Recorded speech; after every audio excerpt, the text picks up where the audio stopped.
Derek, the good news is that a number 10 spokesman in the last few hours has said that Boris Johnson has left the intensive care unit at St Thomas's Mm. Hospital this evening and has been moved back into a general ward there.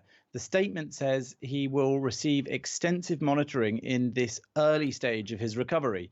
He is, we are told, in extremely good spirits. This is the most positive update we've been given about Mr. Johnson's health so far since he went into hospital.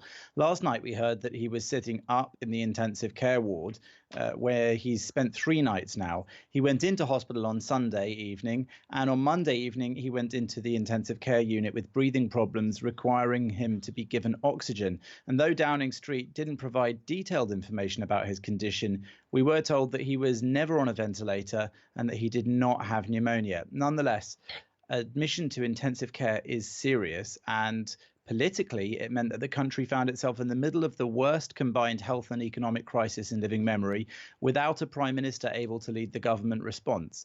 Though today's statement was brief, it hinted that Mr. Johnson's recovery may not be fast, and it's not expected that he'll be back at work for some time yet, even if he does leave the hospital in the next few days. Really tough go for him, Jonathan. So overall, how is the lockdown going there in the UK? How are people coping? And has the government explained when it might be extended, how long it'll last?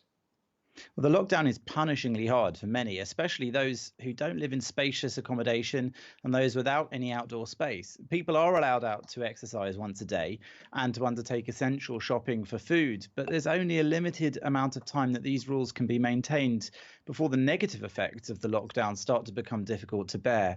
Indeed, the weather is getting nicer and nicer here in the UK as summer seems to have come early, and the government are concerned that in the upcoming Easter break, people will want to leave their houses as they normally would, and that's something they just don't want them to do. Earlier on, Dominic Mm. Raab, deputising for the Prime Minister, had this to say. Now, as we look forward to the long bank holiday Easter weekend, I know some people are going to start wondering, is it time to ease up on the rules? So I have to say thank you for your sacrifice, but also we're not done yet. We must keep going. Not done yet and must keep going. The message is clear that if the rules are going to be lifted, it's not yet, and the government is not even going to discuss it until after the Easter break, when they say they'll be looking at new data, so possibly lockdown for a few more weeks.